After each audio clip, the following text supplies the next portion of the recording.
It is another week, and we are back. It is the boxing show with Dakota and Lukie. I am Lukie. It's the Sunday boxing show that for a few years now, we have consistently brought you on Sundays what I think is above average takes, but it might just be average boxing takes. And I'm joined with my co-host, Dakota. Thank you for joining me as always. Always my pleasure, bro. Happy to be here. Okay, so let's get into it. Text message that I got last night was from you. And it was an interesting one, which I didn't want to say is unique because you have lots of interesting opinions. That would be a real backhanded compliment to start the show. Just really crap on. Oh, the kid finally said something interesting. Yeah, let's just. This is my co-host. He doesn't really have opinions that I. Yeah, he's a real fucking dud. Yeah, it's real great, but Navarrete is pretty special. That's something you said, and I can't unsee that text. And I just want to lay the groundwork for those that didn't watch the fight, which if you didn't see it, you kind of missed out on it. What I think was a very special night from Navarrete. And I want to lay some context, and then I want you, so you're a better technical analyst, I think, at doing that. I just want to set the stage like a writer and then let you cook like a good John Stockton, maybe a Scott Skiles from a previous era. So this is a unification bout between an IBF and a WBO junior lightweight champion. The other champions, O'Shaquie Foster, who I think is the best guy in the division on the eye test alone. And then you have James Jazza Dickens, who got the WBA belt, hardworking guy, blue-collar guy, pulls off an upset. Lamont leaves the division. He also has a belt. So this is a pretty consequential fight. And coming in, Nunez was thought and perceived to be the favorite, though honestly, I'm not really sure why that was. I guess it was maybe momentum, younger, up-and-coming guy, and Navarrete had gotten cut in a fight against Charlie Suarez, in which if it was ruled from a punch, he would have lost his belt because it was a cut. I kind of looked at that as like a freak occurrence. He fluctuates with his performances as well. And coming into this fight, what I saw was Navarrete's power is like generational. Like he impacts fights with his ability to hit guys and change their demeanor in fights. His body looked better than it had in past fights. It seems like whenever he's in a Mexican versus Mexican fight, now this one in Valdez, it brings a little more out of him. It seems like he is the best version of himself, but he's approaching 8 years as a world champion. I think he might even be approaching 9 years if we do the math. That is kind of all-time great stuff. Is that hyperbole or not? That we're looking at a guy who's a 3-division champion, breaks every rule, has crazy power, and yet you can't get rid of him. He's now showing longevity in the sport. Dakota, lets you cook. And not only is he showing longevity, he's only 31 years old, so there's potential now, with him having, I guess, a nutritionist or a dietitian of some kind for this camp for the first time.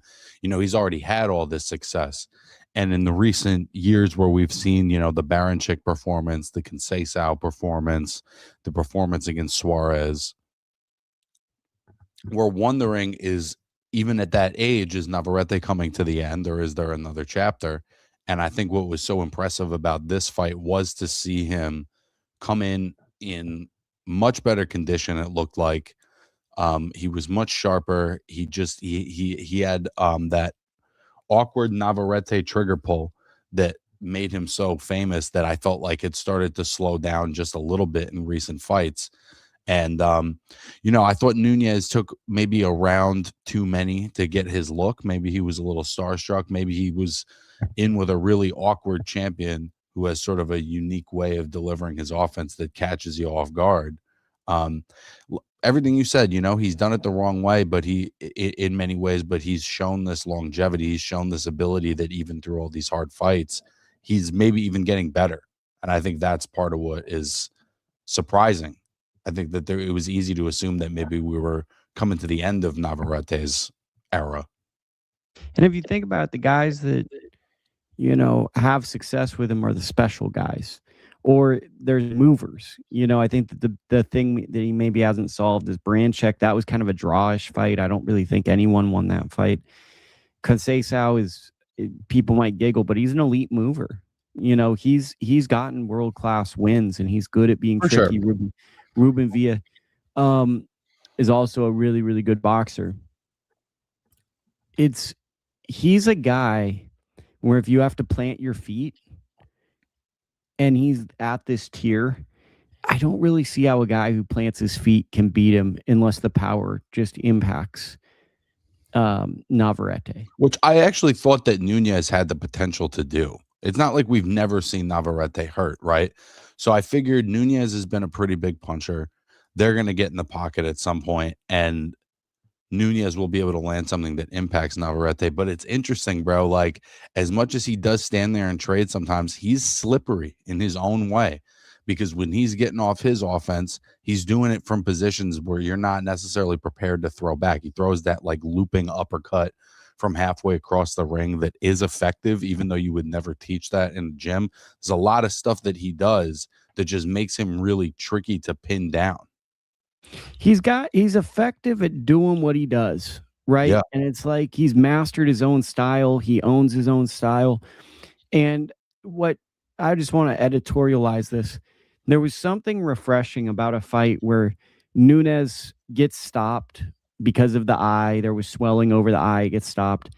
And he really just wanted to finish the fight. And you saw like a great champion, Julio Cesar Chavez on the broadcast, wanting the fight to be stopped. So there was, even if he had a stopped or the corner had a stop, but there was pride. And to see Navarrete and him do the interview together and to see the level of respect, there's like, I don't know, maybe I'm old or becoming a sucker, but there's something about that that really makes me happy and go, that's cool.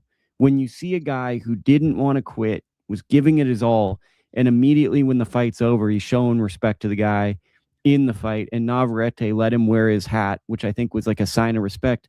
There was just something inherently tough and classy about it, where I was like, it means more than like a trash talk thing that leads to another fight. There, like, it feels like we have a lot of things that build to other things, and this felt like Navarrete to me. He won't ever be a Marquez. He won't ever be Canelo.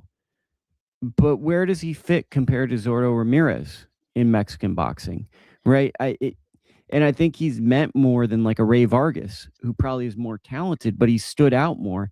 So when you start to think about the Mexican, even more than maybe like Leo Santa Cruz, like I think that there's plenty of guys that he could be above at this point, just with how many times he's done it. And I just think that, like, just because he doesn't have a style you would teach, and just because he's not fun, because I think there is a thing where as boxing guys, we're all nerds, and there's an inherent want and need to be like, you have to be a precise textbook guy. Look at how bad. And because he keeps doing it, I think that people don't always look at his achievements of beating top guys, of what he's doing at the highest level of the sport. And he's becoming like one of the 10 best Mexican fighters of his era. Yeah, I couldn't agree more. And Nunez really did make a go at it. I mean, round 5, he put his foot on the gas. He made a go of it. And it just felt like you said, every time Navarrete would land something clean, it would either buzz Nunez or catch him off guard, or, he's hitting him when he can't see it coming. It's not a traditional inside fight. And he did kind of his own version of boxing off of the back foot at times. And it just wasn't enough from Nunez. But yeah, that's the shit that we love about boxing, bro. We like to see that camaraderie at the end of the fight. We like to see some class at the end of the fight. We don't like to see it carry over after the bell. And I don't think it's wrong to like that. No, if it's wrong, I don't want to be right. Yeah. Right. The other thing, if I could just add real quick, Lukie, I think part of the issue too with Navarrete is, I think maybe it's becoming less obvious, but I think it's obvious that there is a certain style that he's going to have a hard time with. And he has successfully sort of avoided that style for most of his career outside of Conceição. And so I think Ruben Villa and Branchek. Sure, but I think that there's, because of the status he's attained, there's a tendency to be like, well, I agree, he's not beating Shakur. You know what I mean? Like, there is a certain style of technical fighter that I just don't think he's going to beat. And I don't even know if he's going to fight him. You know what I mean? I think he's just a great fun fight guy, and I think that, like, when you look at like a Shock Foster, Ray Ford. There was rumors of maybe they're going to fight. The winner of that fight would be a great fight for Navarrete, right? Because that kind of answers that question. But also, like, you could make an argument, well, where do those guys sit in that great boxer thing? For me, I think Shock Foster's the best guy in the division, and I think Shock wins both of those fights. No discredit to Ford or Navarrete. I just think Shock is a pound for pound level fighter. The other thing I wanted to bring up is Nunez didn't fight a bad fight. He came out trying to box a little bit and not engage. And then when he needed to adjust, he adjusted, and he had some success in the middle rounds.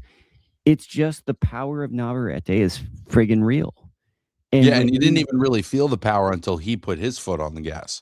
It was like he knew he was a couple rounds behind. And like I said, maybe he waited around too many to get that look that he was trying to get, because he wasn't long enough to generate offense from that style, and Navarrete being so awkward.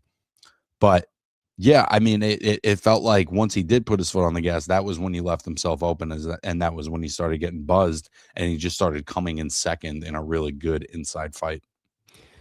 Good learning experience for Nunez, or is this a fight that will shorten his career? What do you think? It might be a little of both. I mean, I think that he's a tremendous fighter. I don't know how much you can add to what he does, in a sense. Like, he definitely has a distinct style. But I do think that as much as he's been like a fun champion to watch, he hasn't really fought at this level yet. Like the elite top 5 kind of guys. And you know how I feel about Pitufo Diaz. I think he's tremendous, but he's like the 6th man. He's just outside of that. And so this was his first time really being in that deep end. And if he can recover physically, from this, there's no way it doesn't help him just become a more experienced champion. Selfish fight I want to see. Do you want to hear it? Hit me. Rocky Hernandez versus Eduardo Nunez. I knew you were going to say that, because I was thinking about that too. Wouldn't that be such a fun fight? Because it's kind of like they're both at like a weird crossroads where I think that the novice fight fan says, oh, they're not great. But if you really watch it, what they're doing, they're both really high level fighters at that level. And I just think that would be a really, really fun fight. If that could happen in a fight or two. Be tremendous. I would also love to see him against, Oscar Valdez. Yeah, there's a ton of good fights. Let's go over to the one that stood out to us. Uncle Abel gets the win over Tahmir Smalls. I'm going to let you take the lead, and then I'll do my editorial in the back end. It was just incredible to watch him be a pro, and still, he's gotten the short end of the stick on a couple decisions. He's just lost some close fights. He had the draw with Barrios. He hasn't fought in a year and a half, but he shows up ready to go. And he started a little slow. It took him 3-4 rounds to get going. And then he kind of just took over the fight against a really talented, young, undefeated fighter. And he was just the old pro, man. And it was, I think that people, because of, he's a Mexican-American from Arizona. He's been in tough fights. Like, people don't think that there's any craft there. And he was slippery as shit on the way in, man. His upper body movement was great. He was very difficult to hit. And he not only beat this kid up, he gave him kind of a boxing lesson in the back half. What I saw too is Tahmir Smalls, I think, is a very good fighter. I think he hasn't really graduated the 8-round level of fights, and I'm going to explain why in this editorial. Maybe I'm wrong. This is a tough guy to make that step up with. Well, it's like, okay, let me do some research, because facts do matter, and we should give, because I think Smalls, there's some traits to Smalls. I think that the lazy thing is, man, there's some obvious ones. Like, he's got good fast hands. I liked his jab in that first couple of rounds when Abel was kind of getting his look and getting warmed up, and I think that was kind of what Abel was waiting for. He was waiting for that gas tank to go down. He felt the hand speed and the power kind of dial back, and he put his foot on the gas. So I had a sneaking suspicion this is what it was. But he had a lot of knockouts against good opponents. Like, one stands out as Clarence Booth, 2nd round knockout, and that's good power. That was a good performance. And he had he fought an undefeated guy, 8-round, good close fight, never saw it, but it was in November 2024.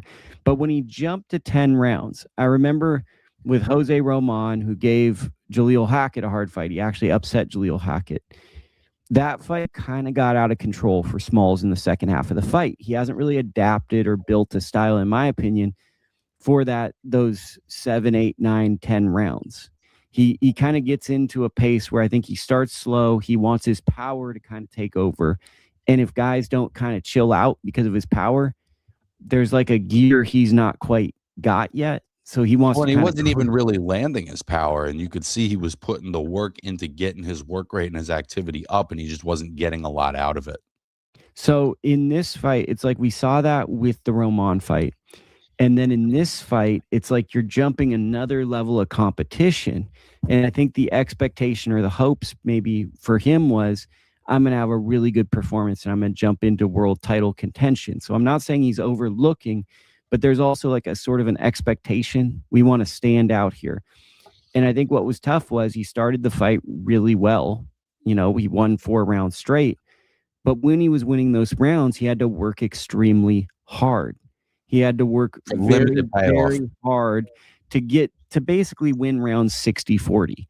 And when Abel was getting in there, he was able to be efficient. And what I saw was a tricky old veteran who didn't panic, who slowly but surely made Smalls have to fight in the second half of the fight. And to me, Smalls still has tons of upside. He just ran into someone who knows how to fight a 10-round fight. And the difference in this fight was veteran experience. It's Abel's an underrated fighter. But I do think part of the fight was Tahmir Smalls hasn't fully made that jump to being a 10-round fighter. And Abel Ramos, quite frankly, is a 12-round fighter. I think that this fight almost showed he was even getting better in the 10th round. Whereas Tahmir Smalls, I think the perfect rounds for him currently are 8-round fights. He's not really putting it together in 9 and 10. And honestly, he's kind of struggling in rounds 7 and 8.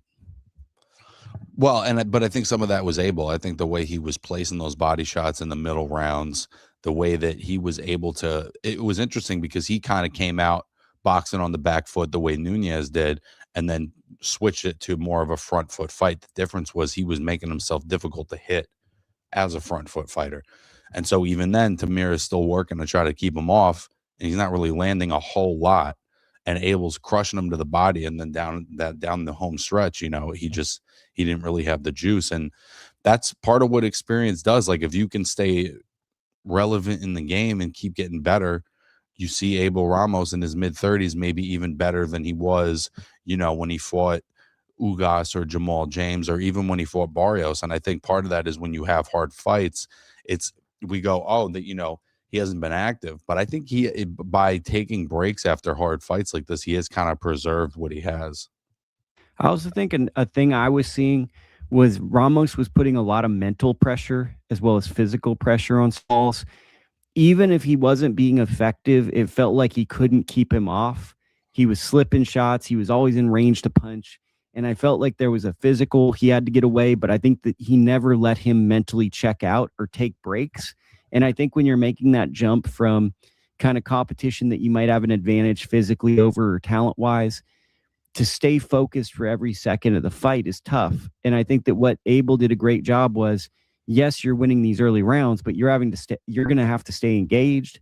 You're going to have to be focused. You're not going to be able to wander. You're not going to be able to be cocky. You're not going to be going for a walk. There's no going for a walk. You're going to have to work when you're uncomfortable. And that's the things that I want to see Smalls work on from this, because I see a world champion level fighter. He just has to fine-tune some things, and we need to normalize losses. A good veteran beat a good up-and-comer. It's not shocking. I think the odds were strange, and Andre in the chat said, I didn't understand at all, fellas, why Sugar Nunez was favored over Navarrete. I don't either, and I honestly didn't understand why this wasn't a 50-50 fight, that Smalls was so heavily favored over Abel Ramos. When you look at the script would generally dictate that even if it's close, that the young unbeaten guy is gonna pass that test, right? Like, that's ultimately the script that I think is generally followed. And I was even, that was part of the relief. I was even worried after I felt like Abel basically dominated the last 5 rounds, definitely won the last 6 rounds. I was like, are they going to call us a fucking draw or something? Are they not going to, how many times have we seen that? That would escape. Let's segue to our friend Will perfectly. We might have seen that potentially in the opener, which was a great fight between Jordan Martinez and Arturo Cardenas. Martinez was basically a relatively unheralded regional fighter. I know our guy Felix of ITR Boxing has done work with him, and he's one of these guys where, everyone's going to tell you they're a really great fighter and they're going to have a breakout performance, but to go on a stage without the footage and the film library and to perform the way he did against Arturo Cardenas really showed that he belonged on these stages. A little unlucky to get a draw. I do think that it was one of those fights I didn't heavily score. Cardenas, it's always tough when you're fighting a guy who's landing clean, accurate punches against you and you're a volume guy. It felt like Martinez was landing more, but Cardenas was catching him with those clean shots. So it felt like a perception fight. I really want to see this fight ran back. I hope they can do it in a 12-round fight. I think it's a deserving, let's say Bam Rodriguez fights in this region. How cool would this be if this was the co-feature to a card like that? Give them a major spot. Give Abel Ramos a major spot.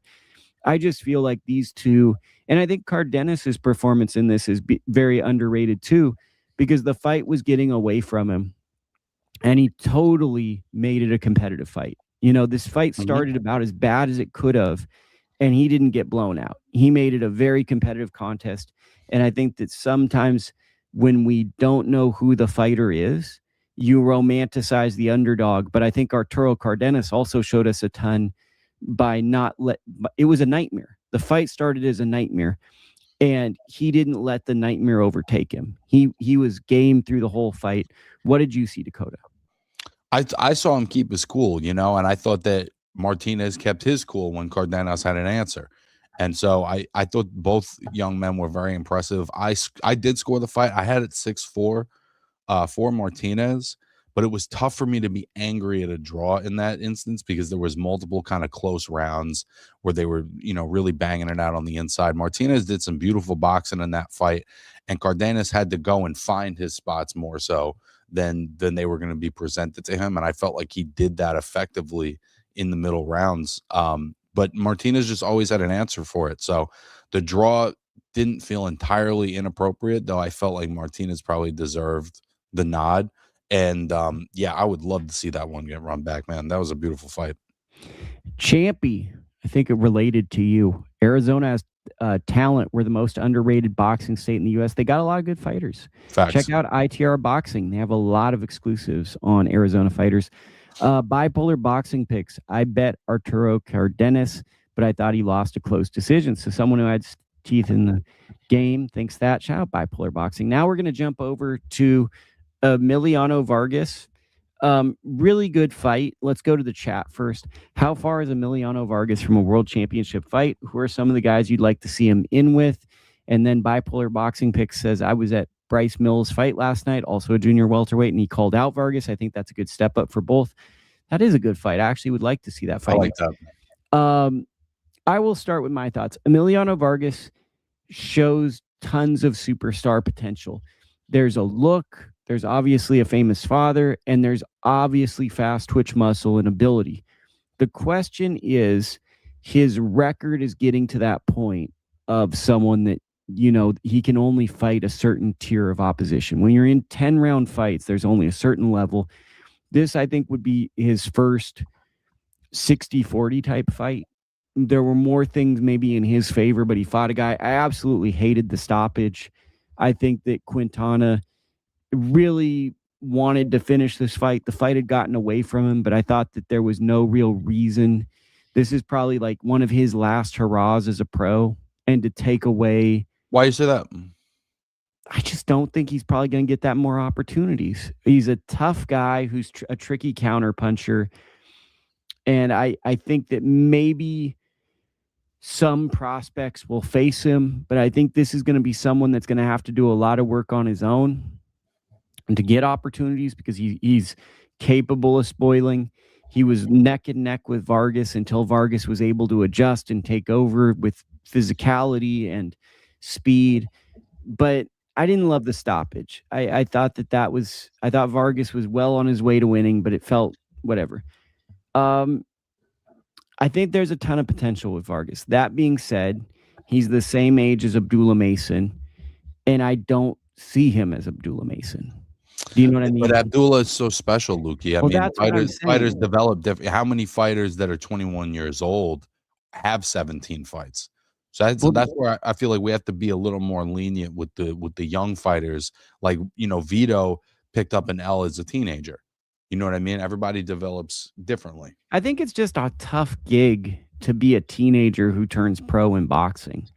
It's just a tough gig because you get to this point where you're like 22 and you got 22 fights and you have to fight a 30-year-old who's probably going to be physically a little different than you. But the way I look at that's all stuff that you normally maybe would have had in the amateurs. So because you went pro so young, it's going to be built in that you develop with more pro fights by the time you get to the big one. I agree. I think there's a lot of potential with Vargas. I think the fast twitch is beautiful. I think when he is more fluid and lets his speed do the talking as opposed to really trying to sit down on him is when he's really dangerous. There's some good defensive instincts. There's not great defensive execution at times. Like, you see the instincts, how he rolls punches, how he can rock back, his upper body movement. But there's still an element of hitability. I also think Quintana, like you said, was a tricky guy. Maybe not elite, but definitely like a top level gatekeeper. And I thought that, he kind of figured it out, dominated the back end of the fight. And I didn't like the stoppage, but he got the stoppage. And if he didn't get the stoppage, he was going to get the decision. So I think for a 21-year-old guy, I thought that was pretty good. Yeah, I think it's good. I think the thing is, I don't see him in the championship level just yet, and I don't think that's unreasonable to say. But I think that if you remove saying that he's a championship level guy, he's really promising. But I think the issue is you have to set reasonable expectations. And I think the one thing is he has a huge following. He's a good-looking kid, and he can really fight. And it's like the expectation versus reality. It's going to be kind of like, how we have those guys like Abel Ramos who probably have no followers on social media, and we're always a little too kind to them because we know it.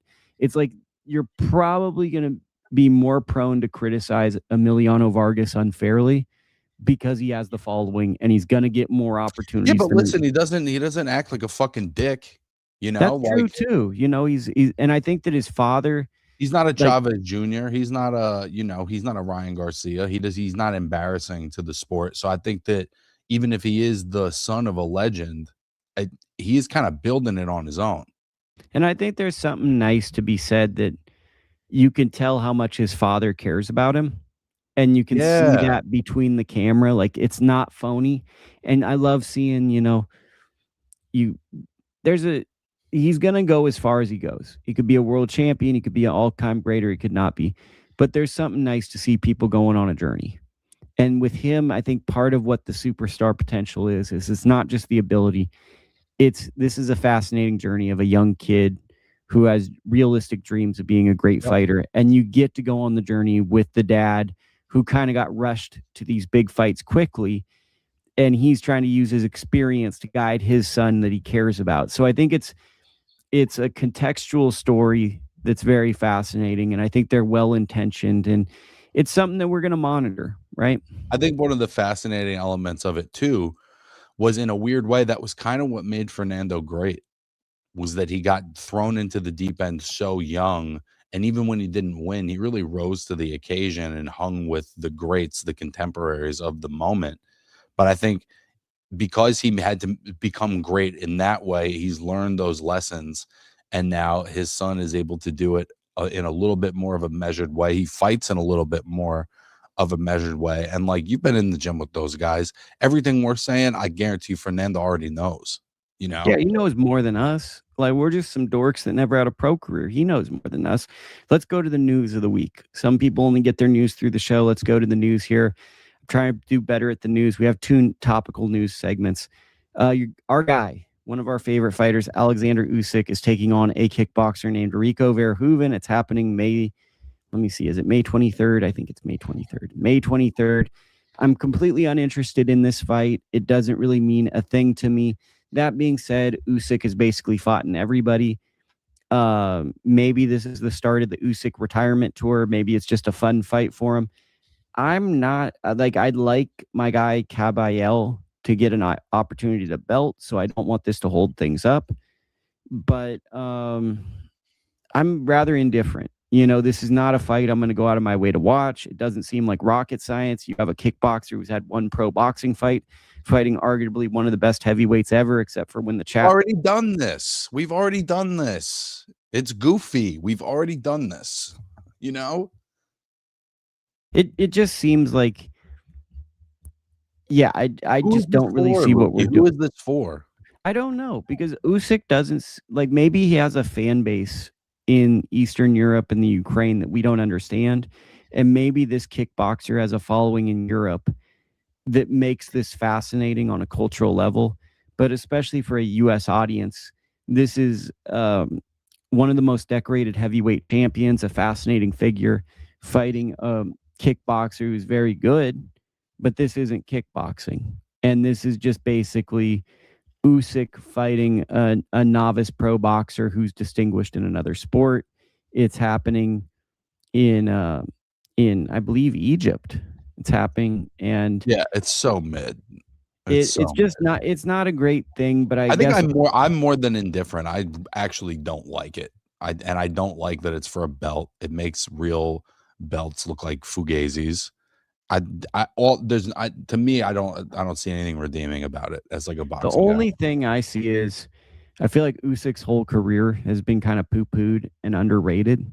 So if he wants to just be like, I want to do a fight just for the money, I wouldn't begrudge him. But I have to wonder, and I guess I'll ask you this: is this the start of the Usyk retirement tour? Do we see Usyk in another 50-50 fight? I don't know. I'm cool if it's the Usyk retirement tour. I just wish he'd drop that belt, bro. That's kind of where I'm standing. Like, if Usyk wants to do a little, like, I'm going to play the hits, I'm going on my Rolling Stones, Bridges Over Babylon tour, come see me, I'm going to come to your town, I'll do the I'm Very Feel and stuff. But I don't like it interfering with, like, especially we've got a wave of interesting heavyweights like Caballel, Fabio Wardley, Richard Torres. If he drops that belt and it gives one of these other guys, if it's Caballel and the winner of Wardley and Dubois, it gives them an opportunity to fight for that belt. Now we're closer to a new undisputed champion that's the legitimate number one guy in the division. I don't like anything about it, bro. I think it's whack. Well, and we're kind of getting to that point where these guys, these heavyweights, are about to retire. If we're being honest, in the next year or two, they're going to retire, and all those guys are going to be the next guys. And we're closer to that world, so I'm not loving it. Speaking of another thing, let's go to the next topical news segment, which is, oh, you're going to love this one. So your guy, you love Conor Benn. I know you're a big Conor Benn guy. They announced his opponent for his ridiculously high signing to Zuffa Boxing, and he'll be fighting Regis Prograis at 150-pound catch weight. It's going to be the co-feature of Tyson Fury, Arslanbek Makhmudov. Frustrating would be my answer. I love Regis Prograis as a boxer. I think he's a true warrior, and he'd never turn down a fight to the fault of his own. It just feels like he's being hand selected as a guy who's showing some vulnerabilities in recent fights, moving to a weight class he's never fought at, fighting a guy who, you know, we're not even sure where he fits into world-class boxing. You know, I can talk myself into Regis being in this fight, but I just don't like it. I don't love this fight. I hope Regis gets paid, but it just feels like if Regis, when Conor Benn was having his run against certain guys and people thought he was elite, Regis was a great fighter, and you never heard Regis being brought up as one of the guys to fight him. And now it seems like he's a little bit older and he doesn't have the same legs, and now he's being asked to move up in weight classes to fight Benn, who to a catch weight. And do we even know what Benn is at an elite level? I mean, he might not even be a top 15 fighter. So for me, it's like you have Yeah, I'll just let you go. It's just weird priorities. There's a weird prioritization in boxing around what big fights are. Why Tyson Fury versus Makhmudov is the Netflix fight, I don't really know, bro. I don't know. Maybe that's I just can answer that one. I think I can answer that, so I'll answer that for you. Tyson Fury's a big name, and for a comeback, that's the fight that they want to take, and I think that's it. Yeah, but there's other big names in boxing. To me, and there's other bigger names for Fury to be in with, that maybe even bigger names that would be less dangerous, to put on Netflix. I just think it's an interesting pick. And then again, the relationship between Zuffa and the ring, and which hand washes the other. Are they building a league? Are they not building a league that's going to wipe everything out? It's like, come on. I don't fucking get it. It's honestly boring. It's like a soap opera. It's like, can we just get back to the fights? Can we just get, like, I don't want to have to think about this stuff. I'm not trying to see the Wall Street Journal or McNeil Air report. I just want to see some boxing. I want to see some matchups that are scintillating and exciting. Which is not this. They're not even delivering on that part of it. You know what I mean? Well, these feel like two fights that on paper, if the perceived A-side fighter shows up, they should have physical advantages over the fighter. Regis is a 140-pound fighter, and like you said, his legs are not looking great. He got hurt against a former featherweight champion in his last fight every time he got hit. I think, to be fair, JoJo was a 130-pound champion. I don't think he ever won a belt at feather. He was a great fighter at featherweight. He had those great fights with Gary Russell. Wasn't a big puncher down there either. And Regis was getting hurt every time he got touched clean. And now he's going to move up another weight class and a half. Like, it's just goofy. It's goofy. I get that you want to get like a highlight knockout clip of Conor Benn, but like make it less obvious. And by the way, Regis also has a higher fight IQ. So despite like all that, there is a world where Ben struggles because Regis does have fight intelligence. He does, but I think we both know that especially having been in with bigger guys and shit, now once Ben touches him clean, it's going to be over. We know that.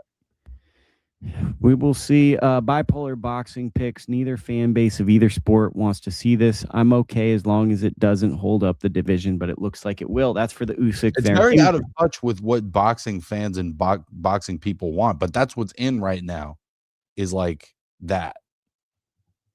Yeah. So let's go to what I will say for the very hardcore boxing fans. I'm going to do what I call the Lukie minute. This is a moment where it lasts more than it's a segment. You're not going to do it 1 minute on the dot, I would guess. No, it's not. It's going to be just like you know how they do it. I don't know. We're not even going to try to make anything witty. But Terry Washington gets a knockout on DMG Promotions on Friday night. Looks like a stud. Looks like a lower weight fighter that even if you don't like 108-pound fights, you should be watching. All but one of his fights have been by knockout. And for a 108-pound fighter, and then the guy that he fought, yes, it was 3 years ago. Yes, fighters at the lower weights get old quick. But this is a guy that went 5 rounds with Oscar Collazo at 105 pounds. Yes, he's up to 108, but that's still pretty impressive that he stops him in 2 rounds, dropped him in the first round. Something to monitor there. Jerry Perez, kind of in our feel spot, knocks out Tayden Beltran. Jerry Perez has a bunch of losses, kind of veteran, takes on Tayden Beltran, the guy who'd lost earlier or last year to Corey Marksman, but it was a guy that was being built up, and Jerry Perez catches him. And shout out Mike Rodriguez, gives me a shout out during the knockout call. So I'm getting a shout out, and then the knockout call happens. So I'm sure Jerry Perez will always love my name, and I'm sure Beltran will absolutely detest hearing my name if he goes back and watches that footage. ProBox TV put on a good card. Aguilar beats Louis Lopez. He looks kind of like a fun puncher who's definitely going to probably run into some 50-50 fights when he meets someone. Maybe an Espinoza type. Maybe, but I don't know if he has that gear, right? He looked like a guy that, like, when he runs into a guy that offers enough resistance, he's going to get hit. You know, I think that there's something about Navarrete and Espinoza where they do get hit, but they're not like the thing about Aguilar that I saw in the ProBox fight was he got hit pretty clean at times. And it just felt like he was just a little younger, a little stronger, a little more willing, but and a lot bigger. And a lot bigger. Big is part of the equation with him too, is the size. In the co-feature, Edward Kid Vasquez picks up a win, stoppage win. Really interesting figure. He has two really, really close fights with good fighters, Raymond Ford and Joe Cordina. A lot of people thought he could have beat Joe Cordina. He was stopped by Rafael Espinoza last year, but I don't think that's a huge loss to be upset about, because Espinoza could, for all we know, be the best guy in the division. Undercard, there were the Boca. If I could just add to that very quickly, I think that for Vasquez, like there's some lessons in there for Eduardo Nunez where I feel like Vasquez is getting better, and that championship experience is building him into a more complete guy. He looks like a world-class fighter for sure. And then the Boca Negra brothers, Xavier and Ray, fought on this ProBox card. Ray reminds me of Ray Vargas. Xavier Bocanegra reminds me of Emanuel Navarrete minus the power. Take with that what you will. Really, really good fight with Figo Ramirez. Had a split decision. It was a back and forth 50-50 fight. If you like boxing, I would say go back and revisit this. Mejia Martinez is a tough kid, bro. 19 years old, already 5-3. It's a tough road, but man, I think he could be good. I mean, I think he is. You know who he reminded me of was, and the records aren't the same and not all things, Pablo Cesar Cano. He reminded me of, like, remember Cesar Cano was like fighting Eric Morales at like 21 years old and giving him all these fits. And it really reminded me of, like, this is the kind of guy that an arrogant team could go, oh, he's just 5-3. Who's this guy? He's going to be like a really good 32-9 in like 5 years, and he's going to be a handful, you know? Well, I think he's going to beat a couple of prospects. Yeah. Because people are going to just assume he's not great, and I'm sure he'll take fights for whatever money, and he's going to upset some guys, because this was a flip a coin fight. So I think that's the Lukie minute for this week in terms of fights. Oh, and then we had Elijah Pierce got knocked out by Lorenzo Parra. That was kind of shocking, because I didn't see Pierce getting stopped in this fight. I thought he had enough to get by, and instead he gets trapped on the ropes. And borderline really, really scary knockout with the way that Pierce was reacting after. He got hit on the way down too a couple times. And just I never like to see when the guy can't get to their senses quickly. Like they're still trying to get up, but they're really disoriented. I put that in the scary category. Yeah, I agree. It was a gnarly one. But Parra is a big puncher, bro. I learned that. I overlooked that. He had a draw with Omar Trinidad, and in that fight, he boxed him. So we're learning that Parra has two dimensions to him. Shout out my guy, Zachary Ochoa. I went on Abe's podcast last week, and he called it. He saw that. I didn't see it coming. Final segment of the show this week. There's not a ton of boxing this week. Let's talk a little Jai Opetaia versus Brandon Glanton. It's the biggest fight of the week. It's on a Sunday. Zuffa Boxing. Who knows if Dakota will check it out this week. But what are your expectations? I know you haven't been like the biggest Jai Opetaia guy. You're not the biggest Zuffa guy. But this is their most meaningful fight of 2026. This is their biggest signee until Conor Benn. He's taken on Brandon Glanton, who I think realistically could upset him, if we're being honest. I think it's a backward step for Jai, to be honest. It just feels like he's done these kinds of fights already and is at the point where he needs a superstar fight. The problem is there isn't that many options for him to do that at cruiserweight, especially with Zordo and David Benavidez scheduled to fight in May. You'd rather see him in with Brandon Glanton than be inactive, but it just feels like a lateral step or even maybe a half a step back to me. I like what Lionel Watson said here. There's a blueprint on how to beat Brandon Glanton, but I'm not sure if Opetaia has the ability or discipline to do it for 12 rounds. And I'll add to what Lionel's saying is, add to it, it's his first fight with Zuffa Boxing, and he might feel a form of community or a need to prove himself, like I'm representing Zuffa, so there might be some machismo there. I see this as a fight of the year or an upset. I really think Opetaia, and I could be wrong, right? And I'm wrong a lot. And it often when I'm wrong, I like it, because then we're not expert guy. I think Glanton's going to do some damage on Opetaia. I'm not sure if there's going to be a cut that opens or something, but I think Opetaia is going to look to put on a crowd-friendly fight. And Brandon Glanton is a unique fighter in the sense that I talked to him once and he said he looks to do damage to his opponents. He doesn't look to necessarily win fights. He wants to damage them. And if Opetaia does not start this fight boxing and moving and picking his shots, Glanton has a style that's very similar to Opetaia, and it's just going to come down to who takes damage better. And the thing about Opetaia is a lot of people haven't been watching his fights. He's done a lot of voluntaries. There's two things that worry me about this fight. He's fought guys that I feel like he's comfortable getting hit by, and he doesn't think that they can hurt him at times. And that's a bad habit coming into this type of fight, because I think that that's not what you should do with Glanton. And two, I believe he suffered some cuts in recent fights. So will cuts reemerge? I think this is a very dangerous fight on top of the way you perceive it as he's passed this fight. I think this is the type of fight that's closer to a 50-50 fight.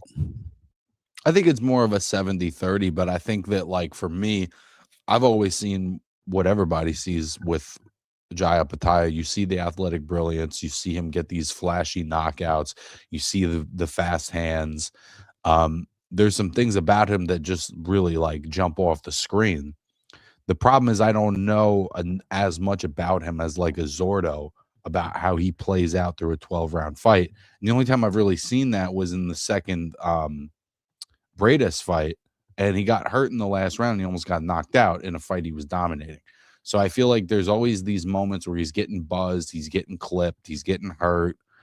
And as much as I think that he's fantastic, it just seems like it's only a matter of time before somebody catches him and puts him out. I don't know if that's Glanton, but I do think that Glanton has the physicality to maybe find his moment to do some damage. And not to poo-poo on Opetaia, because actually I wrote an article earlier for Boxing Scene, and I said he was the most underrated fighter before he signed with Zuffa. I think that he had the abilities and people weren't rating him. And now, ironically, when he goes to Zuffa, maybe he's a little overrated because, you know, anybody that's really high on Zuffa is probably going to overrate his ability. But one thing I want to ask you, Dakota, why do people just assume Opetaia is better than Zordo? Zordo has 2 belts. Zordo, you can clip Opetaia. You can get clips of him doing amazing shit. You're not necessarily going to find those same types of clips from Zordo. And if you do, they're probably from 15 years ago when he's a middleweight. You know, Zordo is beating high quality opposition over the course of 12 rounds in workman-like performances. And Opetaia does things in more spectacular fashion. And I think that's why. So to me, that's like the thing is all these guys are saying, oh, he's clearly the number one. And to me, I think Zordo's the number one. He holds 2 belts and he's proven at different weights. And he's basically done what we like, the decade rule. He's been a champion, give or take, for a decade. You know, he's showed longevity. Yet you hear a lot of talking heads say Opetaia is the best guy. He's also fought some of the other guys that I would want to see. Like I would prefer to see Jai in with Chris Billiam-Smith, because that's a guy that gave Zordo a good 12-rounder. He beat Glanton. Like there's already guys that Zordo has had to fight and test himself. McCulkin, I think was his name. That guy was tough. You know, those are the kinds of guys I want to see Jai in with, and he doesn't fight those kind of guys. And I think that there's like a weird narrative that Zordo has avoided Opetaia, where I just feel like Zordo got injured and the fight just hasn't made sense for him when it's available, and Opetaia just takes fights.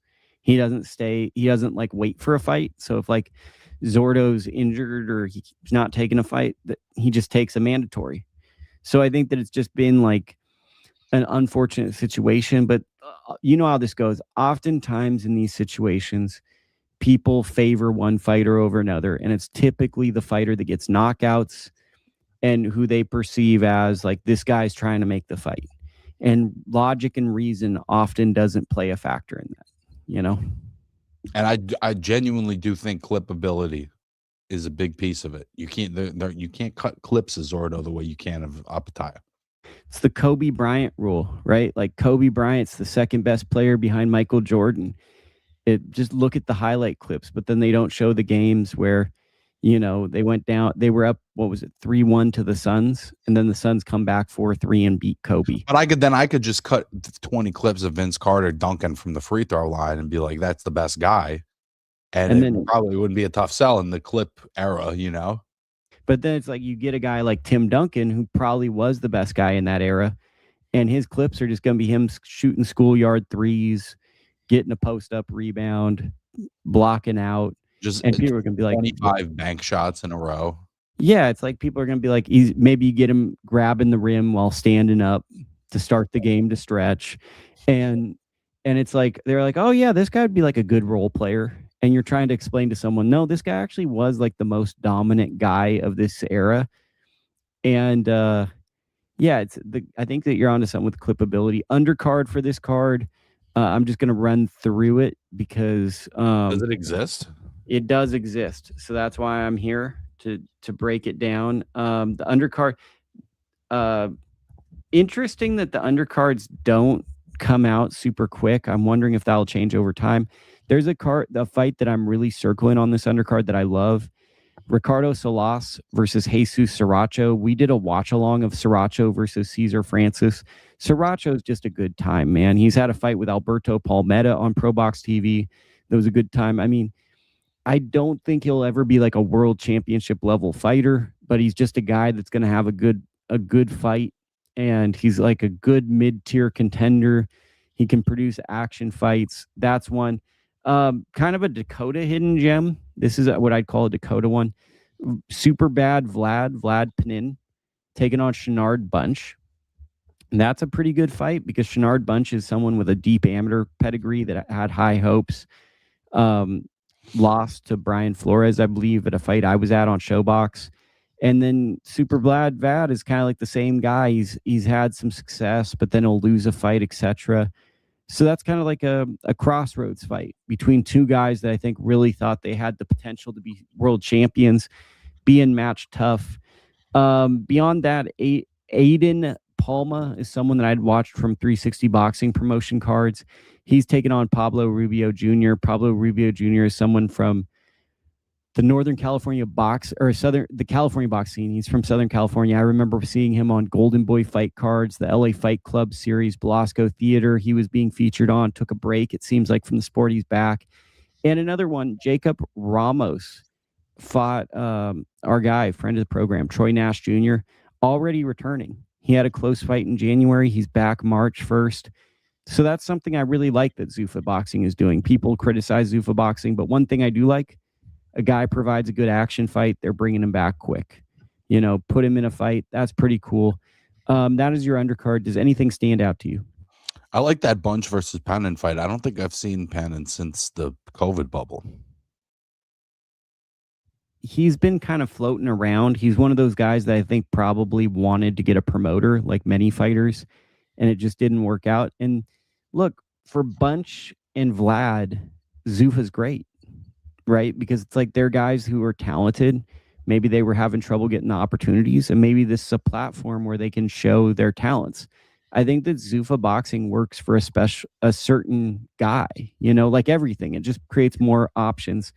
Another fight card that I wanted to bring up, Eye of the Tiger Management, our friends over there, they have a card on Thursday. I believe it's going to be on DAZN.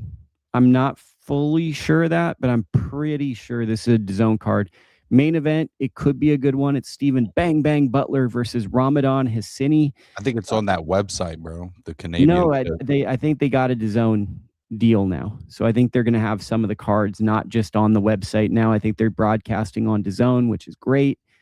I'm nearly positive of that. And Hassini beat Alexandria Gumont, which you're probably saying, who is that? Well, he was an Eye of the Tiger undefeated fighter. Butler is here for a good time, not a long time. He's a banger. They've tried to add elements to his game, but what he does is when he gets hit, he's going to try to match fire with fire. Hassini is not a big puncher, but he pulled off a big win. I think this is what does Butler have? He's fighting a guy who just pulled off an upset. It's an interesting fight. I looked deeper on the card. My guy, Moreno Fendero, didn't have a great last outing. He's taken on Sean McCollum, who you might know from fighting Diego Pacheco. He's a good fighter. That's a heck of a step up. Jhon Orobio is taking on Yomar Alamo. Orobio might be one of the best prospects in all of boxing. He's kind of floating under the radar, but if he can stop Alamo the way he did in Johnny, he stopped in Johnny in 2 rounds. If he can stop Alamo quickly, I mean, we're looking at a real title contender. Alamo's a tough out, bro. And so I'm interested in seeing that. So those are fights that stand out. And then there's this guy, Lenar Perez, who everyone close to the promotion has kind of whispered to me, this is a guy. By the end of the year, when you make your prospects list, this is probably going to be a top 10 prospect. He's turning pro against a name blast from the past, or not turning pro. He's going to be on the card. First time I've ever seen him. He's fighting Isaac Chilemba. I didn't know Isaac Chilemba still fought. That kind of blew my mind. But anytime you see someone making a debut, even though Chilemba's probably an older fighter at this point, that is a pretty formidable name. That kind of speaks of a level of confidence when you see someone that a boxing nerd like myself, has never seen fight. And you're basically going in there with a guy who's known for giving high-quality fighters rounds. That's a level of confidence. So that is basically your boxing news for the week. Any thoughts on that? Well, you made it sound like there was a lot of fights this weekend. That's your fights. So you got Sunday and you got Thursday. I am going to be on the road again. It feels like I'm on the road every week this year. Any other thoughts that you have, Dakota? I hope we see Navarrete and Shock Foster at some point, or at least the winner of Shock versus Ray Ford. I hope we don't fuck around with that for too long. Yeah, I mean, I just think to conclude this show, I think Navarrete truly is an all-time great. I think he truly is an all-time great boxer. I think he's close to, if not a Hall of Fame boxer. And I just want to see, let's just finish out this journey with him as best as we can. Let's get those fights to really see where he stands, because it's like 3-division champion, unorthodox style. Who knows how much longer he has? Let's just make some good fights with him. Let's not fool around. Let's make the fights. Facts. Okay. Anything that people should know about you this week? Any ways to support you? You can always check me out on the Lukie Boxing Show every Sunday. You can always check me out at ITR Boxing. And you can always check out the Slip Away podcast. I'll have a new episode coming out with our guy Ryan Sangaleo this week. And I think that's it, bub. Shout out Ryan. And we are out this week.